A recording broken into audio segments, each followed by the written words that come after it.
بسم اللہ الرحمن الرحیم۔ گمنام ہیرو کے معزز ناظرین السلام علیکم۔ آئیے چلتے ہیں کہانی کی طرف۔ اس نے ہاری ہوئی بازی جیتنے کی ایک چال چلی اور تم اس کے داؤ میں پھنس گئے۔ اگر تم اضطراری رد عمل کا شکار نہ ہو گئے ہوتے تو وہ تمہاری جرا کے جواب میں زیادہ دیر تک نہیں ٹھہر سکتا تھا، لیکن اس کی باتیں بہت اہم تھیں۔ اس نے کھل کر کہا تھا کہ ان لوگوں نے غزالہ کو نہیں دیکھا، اس لیے وہ دھوکہ کھا جائیں گے۔ ویرا کراچی میں بیٹھی ہوئی تھی۔ ہانگ کانگ میں جو لوگ غزالہ کی دیکھ بھال کے ذمہ دار تھے، انہیں تو بس شنگریلا کے کمرہ نمبر 820 میں ٹھہری ہوئی مس ترپاٹی تک پہنچنا تھا۔ اس سے آگے وہ کچھ بھی نہیں جانتے تھے۔ انہوں نے کبھی غزالہ کو دیکھا ہی نہیں تھا۔ یہ بات شریمان سنگھ اچھی طرح جانتا تھا۔ یہ ایک اتفاق بھی ہو سکتا ہے کہ شریمان سنگھ کا تکا لگ گیا ہو۔ تم نے سنا نہیں تھا کہ ویرا سے بات کرتے ہوئے اس کے لب و لہجے سے کس قدر خوشامد اور غرض مندی جھلک رہی تھی۔ وہ ویرا کے ساتھ اتنا بڑا دھوکہ کرنے کی جرت ہی نہیں کر سکتا تھا۔ ویرا نے اسے بتا دیا تھا کہ اس کے آدمی غزالہ کو بلا تاخیر کراچی لائیں گے۔ اگر وہ کوئی اور لڑکی نکلتی تو چند ہی گھنٹوں میں شریمان سنگھ کے فریب کا پردہ چاک ہو جاتا اور ویرا ہمیشہ کے لیے اس کی دشمن ہو جاتی۔ اس کی باتوں سے میرا اعتماد پاش پاش ہو گیا ہے۔ اب میں اس وقت جھوٹ اور سچ میں تمیز کرنے کی صلاحیت سے یکسر محروم ہو چکا ہوں۔ وہ غزالہ بھی ہو سکتی ہے اور شکنتلا بھی۔ میری سمجھ میں نہیں آتا کہ اب ہمیں کیا کرنا چاہیے۔ اگر وہ شکنتلا ہی ہے تو کوانگ فو کو اسے اس کے حال پر چھوڑ کر مکاؤ لوٹ جانا چاہیے۔ ایسا نہ ہو کہ وہ لڑکی رہا ہونے ہوتے ہی کوانگ فو کے خلاف کوئی ہنگامہ کھڑا کر دے۔ میں نے کہا، تم چاہو تو میں ابھی ایئرپورٹ جا کر ویرا کو واپس لا سکتا ہوں۔ سلطان شاہ نے اپنی ریسٹ واچ پر نگاہ ڈالتے ہوئے کہا، ظفر کے چکر میں وہ جلدی چلی گئی ہے، ورنہ اس کی پرواز بھی ابھی کافی وقت باقی ہے۔ یہ گتھی سلجھانے کے بعد وہ کل صبح بھی کوئٹہ کے لیے روانہ ہو سکتی ہے۔ نہیں، میں نے سختی سے اسے منع کر دیا۔ بلیو کراس ڈیل اس وقت سب سے اہم ہے۔ ویرا نے پہلی بار کسی بڑے کام کا بیڑا اٹھایا ہے، اسے وقت پر جانا ہوگا۔ اگر مال بردار کارواں خلائی سیارے کی رینج سے باہر نکل گیا تو دنیا کی کوئی طاقت بعد میں آنے والی بڑی تباہی کو نہیں ٹال سکے گی۔ ویرا کے مشن سے 600 ٹن کی کھیپ ہی نہیں، موجود ایٹمی تنصیبات کا مستقبل بھی وابستہ ہے۔ پھر تم ہی کوئی راہ نکالو۔ الجھے ہوئے معاملات میں میرا ذہن کام نہیں کرتا۔ اتنے معمولی سے جھٹکے پر تم یوں پڑ گئے تو ہم چند روز بھی اپنی مرضی سے زندہ نہیں رہ سکیں گے۔ اس کے الفاظ سنتے ہی میرے جسم کے مختلف حصوں میں خود بخود اینٹھن اور درد کی لہریں پیدا ہونے لگی تھی۔ میں نے بے چارگی کے ساتھ کہا، اس میں میری سوچ یا ارادے کا کوئی دخل نہیں تھا۔ مجھے معلوم ہے کہ اس نے میری آنکھوں میں آنکھیں ڈال کر کہا، ہمت سے کام لو اور اٹھنے کی کوشش کرو۔ تم نے جس طرح فون بند کیا ہے اس پر شریمان سنگھ کو دلی مسرت ہوئی ہوگی۔ میرے لیے ایک کپ کافی تیار کرو، پھر دیکھتے ہیں کہ کیا کرنا چاہیے۔ میں نے لیٹے لیٹے سگریٹ سلگانے کے بعد کہا، اور وہ نہایت سعادت مندانہ انداز میں سر جھکا کر کچن کی طرف چلا گیا۔ آہستہ آہستہ میرا ذہن سوچنے کے قابل ہوا تو میں نے اس معاملے پر از سر نو غور شروع کر کیا۔ شریمان سنگھ کو جو زہر افشانی کرنی تھی وہ کر چکا تھا۔ اس کے بارے میں اس سے کسی بھی امبلائی کی توقع نہیں کی جا سکتی تھی۔ البتہ ہانگ کانگ یا مکاؤ والے اس معاملے میں مددگار ثابت ہو سکتے تھے۔ میں نے اس بارے میں سلطان شاہ سے بھی مشورہ کیا اور پھر مکاؤ کے نمبر ملانے میں مصروف ہو گیا۔ کوانگ فو کے نمبر پر ابتدا میں وہی چوں چوں کی آواز سنائی دی اور ہم دونوں سانس روکے اس سگنیچر ٹون کے خاتمے کا انتظار کرتے رہے۔ اس کے خاتمے پر فوراً وہی مانوس چینی آواز سنائی دی جو ہم اس سے پہلے بھی اس نمبر سے سن چکے تھے۔ میں تنویر بول رہا ہوں اور انگریزی میں کچھ اہم بات کرنا چاہتا ہوں۔ میں نے کہا، ضرور بات کرو۔ عورت نے انگریزی میں کہا، لیکن میں اتنا ضرور بتا دوں کہ ہانگ کانگ میں صورتحال ابھی تک جوں کی توں ہے، اس میں کوئی تبدیلی رونما نہیں ہوئی۔ تم نے تو کہا تھا کہ دوسروں کے ساتھ وہ لڑکی بھی پولیس کی تحویل میں ہے۔ وہ پولیس کی تحویل میں نہ ہوتی تو کب کی مکاؤ لائی جا چکی ہوتی۔ ہمارے لیے ایک بڑی الجھن پیدا ہو گئی ہے جسے تمہاری ذرا سی توجہ سے دور کیا جا سکتا ہے۔ اصل بات کرنے سے پہلے میں نے تمہید کا سہارا لینا ضروری سمجھتے ہوئے کہا، ہم ہر طرح تعاون کے لیے تیار ہیں۔ تم کیا چاہتے ہو؟ اس نے پوچھا۔ ہمیں فوری طور پر مس ترپاٹی کی ایک تازہ تصویر کی ضرورت ہے۔ اگر تم کسی طرح اس کی بلیک اینڈ وائٹ تصویر حاصل کر کے مجھے کراچی فیکس کرا سکو تو یہ مجھ پر بہت بڑا احسان ہوگا۔ کیوں؟ وہ میری اس عجیب و غریب فرمائش پر چونک پڑی۔ اس مرحلے پر تمہیں اس کی تصویر کی ضرورت کیوں پیش آ گئی؟ کیا تمہیں اس کی اصلیت پر شبہ ہو رہا ہے؟ وہ فوراً ہی معاملے کی تہہ تک پہنچ گئی تھی، اس لیے میں نے اپنی بات میں زور پیدا کرنے کی نیت سے کہا، وہاں ڈان کے ساتھ جو کچھ ہوا ہے اس نے ہمیں پریشان کر دیا ہے۔ ہم نے اپنے طور پر چھان بین کی تو یہ امکان بھی سامنے آیا کہ کہیں نئی دہلی والوں نے لڑکی کو بدل نہ دیا ہو۔ یہ ان کی کھلی بے ایمانی ہوتی جسے چھپانے کے لیے انہوں نے ہانگ کانگ سے لڑکی کی واپسی کی راہ میں رکاوٹیں پیدا کر دیں؟ نہیں، ایسی کوئی بات نہیں ہے۔ دوسری طرف سے میری بات کاٹ کر کہا گیا، لڑکی کا معاملہ ہوتا تو اسی کو ہر کارروائی کا ہدف بنایا جاتا، لیکن ابھی تک ایسی کوئی بات سامنے نہیں آئی ہے۔ اسپیڈ بوٹ سے واقعی ایک چینی مجرم برآمد ہوا تھا اور اس کی وجہ سے سارا فتور پیدا ہوا ہے۔ پھر بھی ہم یہ دیکھنا چاہتے ہیں کہ مس ترپاٹھی وہی لڑکی ہے جس کا ہمیں انتظار ہے یا اسے بدل دیا گیا ہے؟ ہمیں فوری طور پر اس کی تصویر درکار ہے۔ میں نے اپنے مطالبے پر زور دیتے ہوئے کہا، اس بارے میں اپنا وقت ضائع مت کرو۔ اس نے نرم لہجے میں کہا، اس مرحلے پر لڑکی کی تصویر بلا وجہ حاصل کرنی مشکل ہے۔ تم صبر اور سکون کے ساتھ ہماری طرف سے کسی اچھی خبر کے منتظر رہو۔ فون پر تم بلا وجہ اپنا وقت اور پیسہ برباد کر رہے ہو۔ تمہارے ہمدردانہ مشورے کا بہت بہت شکریہ، لیکن ہمارے لیے یہ کام بہت اہم ہے۔ ڈان کی منہ بولی بیٹی کہاں ہے؟ تم اس سے مشورہ کرو تو وہ تمہیں سمجھا سکے گی۔ کہیں ایسا تو نہیں کہ ویرا کی سہیلی تمہاری منگیتر یا محبوبہ ہو؟ میں دل ہی دل میں اس کے قیاس کی داد دیے بغیر نہ رہ سکا، لیکن فون پر خشک لہجے میں بولا، یہ لیلا مجنوں کی کہانی نہیں بلکہ ایک نازک معاملہ ہے۔ میں اس وقت جو کچھ کر رہا ہوں ویرا ہی کے ایما پر کر رہا ہوں۔ وہ اس وقت کسی کام سے دور گئی ہوئی ہے، ورنہ وہ خود ہی تم کو فون کرتی۔ اسے بتا دو کہ ہانگ کانگ کی پولیس کا نظام بہت سخت ہے۔ ایسا نہ ہوتا تو چین کی جڑ میں انگریز 10 برس بھی سکون سے نہیں رہ سکتے تھے۔ جب تک وہ لڑکی پولیس کی تحویل میں ہے، پرندہ بھی اس کے لاک اپ میں پار نہیں مار سکتا۔ اس کی تصویر حاصل کرنے کے لیے تمہیں اس کی رہائی یا پھر عدالت میں پیشی کا انتظار کرنا ہوگا۔ اس سے پہلے لڑکی کی تصویر ملنی مشکل ہے۔ لڑکی تک رسائی ناممکن ہے تو پولیس ریکارڈ سے اس کا کوئی کلوز اپ اڑایا جا سکتا ہے۔ میں نے ایک اور امکان کی نشاندہی کرتے ہوئے کہا، پولیس والے مجرموں کو گرفتار کرنے کے بعد اپنے ریکارڈ کے لیے ان کے فنگر پرنٹس کے ساتھ متعدد زاویوں سے تصاویر بھی بناتے ہیں۔ ہم ان سب باتوں سے واقف ہیں۔ وہ میرے مسلسل اصرار سے چڑ گئی اور تنک کر بولی، میں تمہیں بتا چکی ہوں کہ ڈان قانون سے لڑ کر نہیں بلکہ بچ کر چلنے کا عادی ہے۔ تمہاری فرمائش پر میں یا کوئی بھی اپنے کسی آدمی کو خطرے میں نہیں ڈالے گا، اس لیے تم لڑکی کی تصویر کا خیال اپنے دل سے نکال دو۔ اگر تم اتنے ہی بے چین ہو تو میں تمہاری خواہش نوٹ کیے لیتی ہوں۔ ڈان سے رابطہ ہوگا تو اسے تمہاری خواہش سے آگاہ کر دیا جائے گا۔ ویسے میں تمہاری اطلاع کے لیے بتا دوں کہ ڈان نے خود مکاؤ سے باہر قدم نکال کر اپنی منہ بولی بیٹی کو بے پناہ عزت دی ہے، ورنہ وہ کسی سے زیادہ بات کرنی بھی پسند نہیں کرتا۔ مجھے یقین ہے کہ وہ تمہاری فرمائش پر کان نہیں دھرے گا، لیکن میں ویرا کی مرضی سے بات بلکہ اسی کی ہدایت پر تم سے بات کر رہا ہوں۔ میری حد تک یہ ٹھیک ہے، لیکن ڈان بہت سختی کے ساتھ پروٹوکول پر چلتا ہے۔ ویرا کا کام پھنسا ہوا ہے تو اسے خود وقت نکال کر بات کرنی ہوگی۔ وہ مصروف ہے تو ڈان اس سے کہیں زیادہ مصروف رہتا ہے۔ ہو سکتا ہے کہ وہ اسی ایک بات پر مشتعل ہو کر ویرا سے ناراض ہو جائے۔ اب تم بتاؤ کہ کیا چاہتے ہو؟ جیسا تم کہو گے میں اسی کے مطابق عمل کروں گی۔ پھر بھول جاؤ کہ میں نے تمہیں فون کیا ہے، میں نے تھکی ہوئی آواز میں کہا۔ ویرا آئے گی تو وہ خود ہی اپنے معاملے کو سنبھال لے گی، مجھے دلالی کرنے کی کوئی ضرورت نہیں۔ یہ نشانہ بھی خطا ہو گیا۔ فون بند ہونے پر سلطان شاہ نے فکر مندانہ لہجے میں کہا، مجبوری ہے۔ میں نے مایوسی سے شانے اچکا کر کہا، اس کی باتوں میں وزن تھا۔ انگریز جہاں اپنے قدم جماتا ہے وہاں سے پہلے رشوت اور بدعنوانی کو ختم کرتا ہے تاکہ اپنے اقتدار کو طول دے سکے۔ جب وہ جانے لگتا ہے تو ان خرابیوں کو پروان چڑھانے لگتا ہے۔ وہ بلا وجہ ہی ہانگ کانگ پولیس کی شان میں قصیدے نہیں پڑھ رہی تھی۔ اس کا مطلب یہ ہے کہ ہمارے پاس صبر آزما انتظار کے علاوہ کوئی اور چارہ کار باقی نہیں رہا۔ بظاہر ایسا ہی نظر آتا ہے۔ کوانگ فو کی سیکرٹری نے بھی نرمی کے ساتھ یہ جتا دیا ہے کہ ویرا کے حوالے سے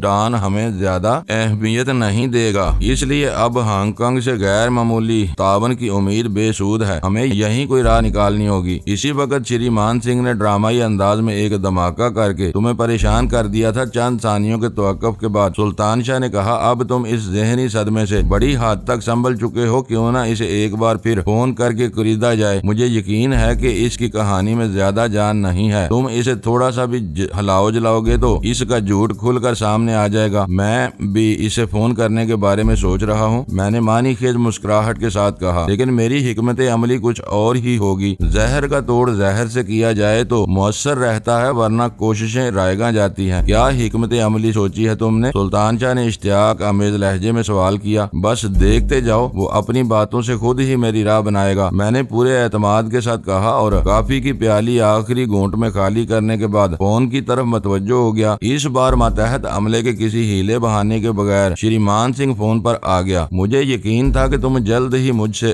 رابطہ کرو گے۔ اس کے لہجے میں دور دور تک طنز یا تلخی کا شائبہ نہیں تھا۔ اس وقت تم نے میری پوری بات سنے بغیر فون کیوں بند کر دیا تھا؟ ہانگ کانگ میں موجود شکنتلا دیوی کو غزالہ سمجھ کر میں نے ایک باری جوا کھیلنے کا فیصلہ کر لیا تھا۔ میں اس مد میں ایک خطیر رقم پیشگی دے بیٹھا ہوں۔ تم نے اس لڑکی کی اصلیت بتا کر مجھے بونچکا کر دیا تھا۔ اب مجھے پیشگی رقم واپس ملنے کی کوئی امید نہیں ہے، لیکن میں مزید نقصان سے ضرور بچ گیا ہوں۔ غیر متوقع باتیں سامنے آنے سے صدمہ تو ہوتا ہے۔ اس مکار کی آواز میں دوستانہ ہمدردی سمٹ آئی۔ ساری خرابی یہ ہے کہ تم کو مجھ پر اعتماد نہیں ہے۔ اگر تم ترپاٹھیوں والی کہانی کو اپنے دل میں پالنے کے بجائے براہ راست مجھ سے پوچھ لیتے تو میں اسی وقت تمہیں اصلیت بتا دیتا۔ یہ کیسے ہو سکتا ہے کہ میں نے غزالہ کے بارے میں تم سے سودے بازی مکمل کر لی ہو اور اسے کسی اور کے حوالے کر دوں؟ آخر مجھے رجنی کی زندگی بھی عزیز ہے۔ تم میری طرف سے کتنے بھی بدگمان ہو جاؤ، لیکن یہ ایک اٹل حقیقت ہے کہ میں رجنی کو واپس اپنی باہوں میں دیکھنا چاہتا ہوں۔ میں تمہارے جذبات کو سمجھتا ہوں، میں نے سنجیدگی سے کہا۔ موتن لال جیسے دوست نما بھیڑیے رشتوں کی پرواہ کیے بغیر ہر عورت پر دانت رکھتے ہیں۔ ان چال بازیوں سے پارسا عورتیں بھی بہک جاتی ہیں، لیکن میں تو یہ جانتا ہوں کہ چلتی ہوئی ندی کا پانی ہمیشہ پاک ہوتا ہے۔ اس میں دو چار مرد اور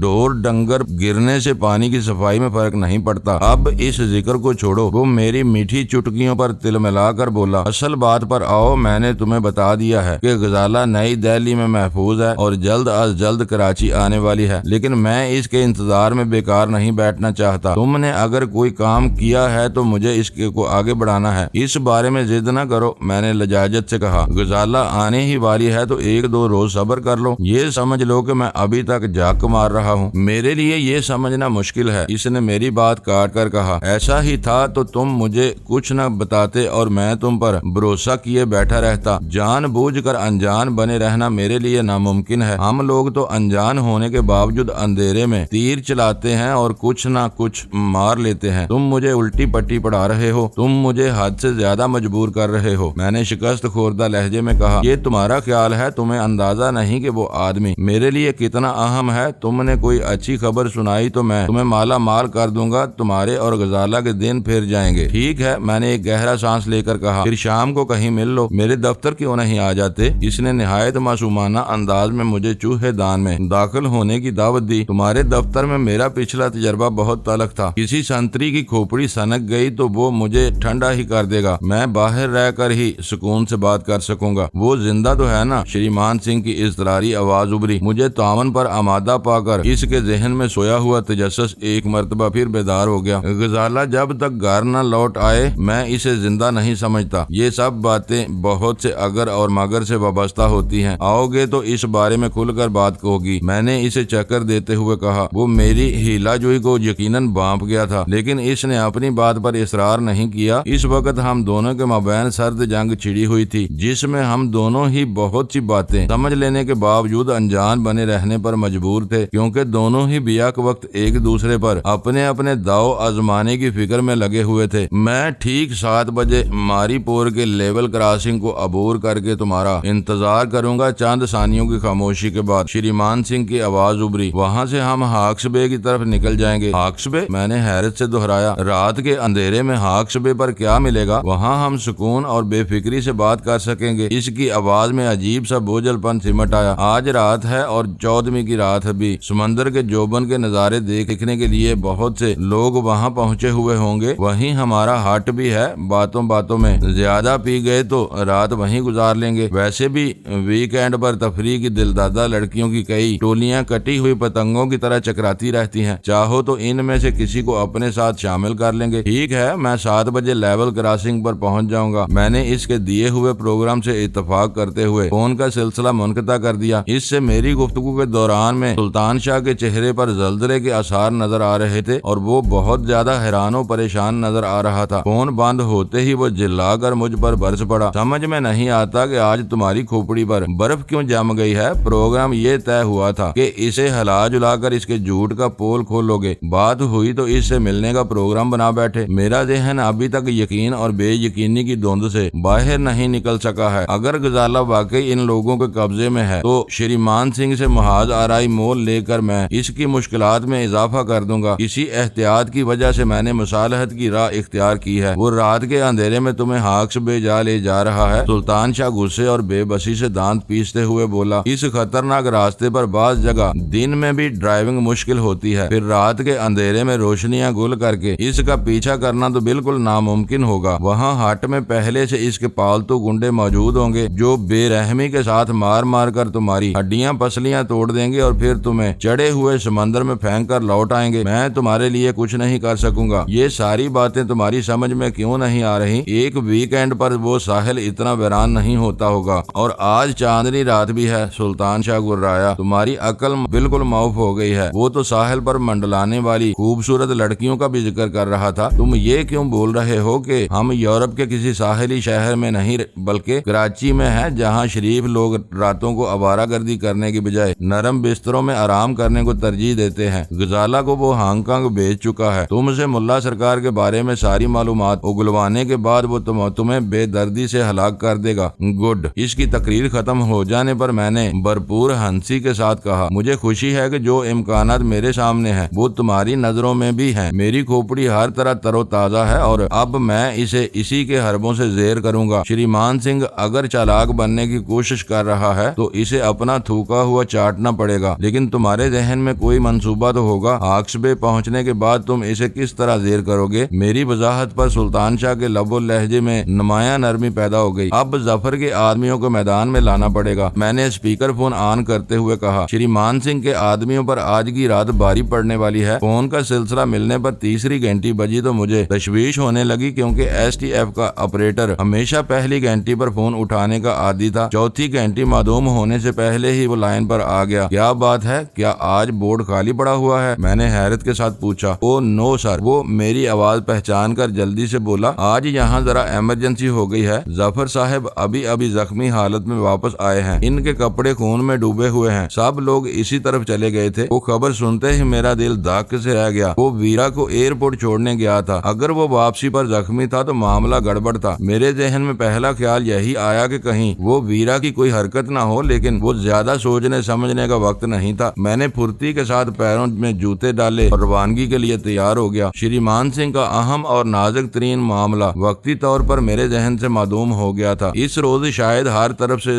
ہمارے ستارے گردش میں آئے ہوئے تھے۔ وہ گفتگو اسپیکر فون پر ہوئی تھی، اس لیے سلطان شاہ نے بھی وہی کچھ سنا تھا جو میری جانب سے میرے علم میں لایا گیا تھا۔ مجھے روانگی کی تیاری پکڑتے دیکھ کر وہ بھی مضطربانہ انداز میں اپنی جگہ سے اٹھ کھڑا ہوا۔ تم اتنی عجلت اور گھبراہٹ میں کہاں جا رہے ہو؟ اس نے میرے سامنے آ کر لجلجی آواز میں سوال کیا۔ تم نے سنا نہیں؟ میں نے اسے گھورتے ہوئے ملامت امیز لہجے میں کہا۔ یہاں سے وہ ویرا کے ساتھ ایئرپورٹ گیا تھا اور اب زخمی حالت میں اپنے ٹھکانے پر پہنچا ہے۔ میرے لہجے پر لمحے بھر کے لیے سلطان شاہ کا چہرہ سرخ ہو گیا، لیکن اس نے فوراً ہی اپنے رد عمل پر قابو پا لیا اور بے تابانہ انداز میں ٹہلتے ہوئے بولا، وہ جس حالت میں بھی ہے لیکن اس قابل ضرور ہے کہ گاڑی چلا کر اپنے آدمیوں میں واپس پہنچ گیا ہے۔ یہ پریشانی کی بات ضرور ہے، لیکن اتنی بھی نہیں کہ ہم سر پر پیر رکھ کر اس کی طرف دوڑ لگا دیں۔ وہ 30 برس تک فوج میں افسری کر چکا ہے۔ اس کے بعد اس نے کرنل جیسی جونز جیسے بین الاقوامی مجرم اور دہشت گرد کے ساتھ کولمبیا میں خاصی مدت گزارنے کے بعد ایس ٹی ایف میں شمولیت اختیار کی ہے۔ صورت سے وہ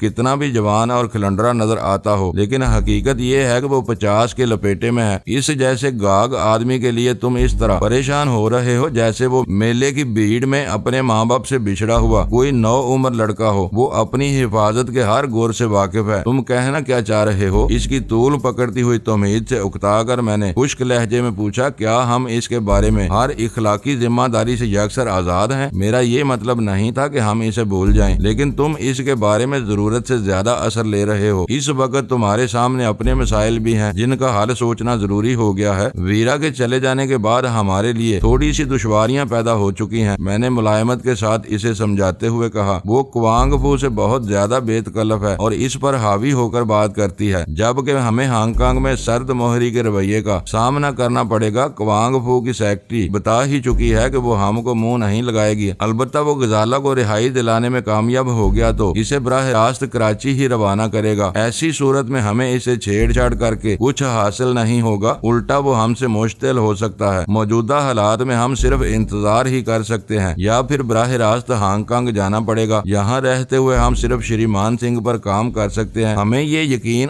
کرنا ہے کہ غزالہ ہانگ کانگ بھیجی جا چکی ہے یا اس کی جگہ کسی اور لڑکی کو بھیج کر اسے نئی دہلی ہی میں رکھا گیا ہے؟ اس سوال کا جواب صرف شریمان سنگھ کے پاس ہے۔ اس سے پنجہ آزمائی کے لیے ہمیں افرادی قوت درکار ہے جو فوری طور پر ظفر سے مل سکتی ہے، لیکن تم سن چکے ہو کہ ظفر بری طرح زخمی ہے، سلطان شاہ نے ٹہلتے ہوئے کہا۔ اسی لیے میں اس کی عیادت یا خبر گیری کے لیے جانا چاہتا ہوں، میں نے زور دے کر کہا۔ تم عیادت کے لیے جاؤ گے اور وہیں گر جاؤ گے، سلطان شاہ برا سا منہ بنا کر بولا۔ وہ اپنے یونٹ کا سربراہ ہے، اسے خون میں نہایا ہوا دیکھ کر وہاں ہر شخص بوکھلاہٹ کا شکار ہو چکا ہوگا۔ اس ہڑبونگ میں تم کو اپنی بات کرنے کا موقع ہی نہیں مل سکے گا، یہ تمہارے مفروضات ہیں، میں نے اکتا کر کہا۔ ظفر ایک ذمہ دار افسر ہے، وہ اپنی وجہ سے پورا نظم و ضبط تباہ نہیں ہونے دے گا۔ وہ مجھے دیکھتے ہی بھانپ لے گا کہ میں کسی ضرورت کے تحت وہاں پہنچا ہوں۔ اگر اس کی حالت خطرے سے باہر ہوئی تو میں خود ہی اپنے مطلب کی بات چھیڑ دوں گا۔ میری دانست میں وہاں جانے کی بجائے کوئی اور بندوبست کرنا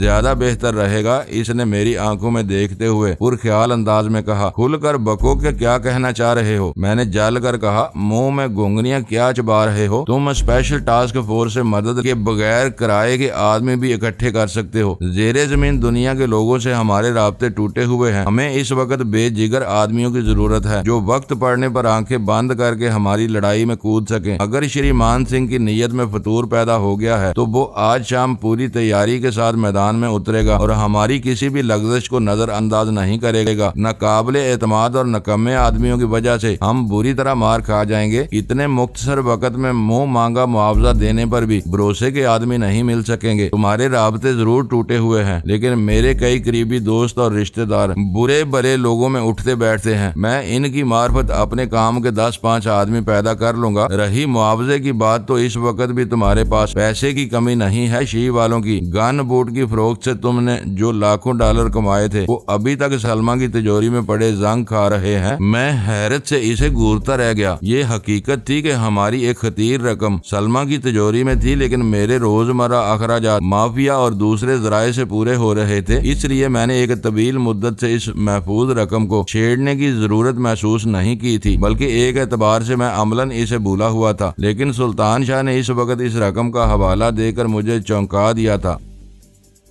معزز ناظرین، لائک کریں، شیئر کریں اور کمنٹس باکس میں پاک آرمی زندہ باد، پاکستان پائندہ باد کا نعرہ ضرور درج کر کے اپنے ملک پر فخر کریں اور پاکستان کی بنیادیں مضبوط کرنے میں اپنا کردار ادا کریں۔ ویڈیو دیکھنے کا شکریہ۔ معزز ناظرین، اپنا خیال رکھیے گا اور ہمارے چینل کا بھی۔ ISI پاک آرمی زندہ باد، پاکستان پائندہ باد۔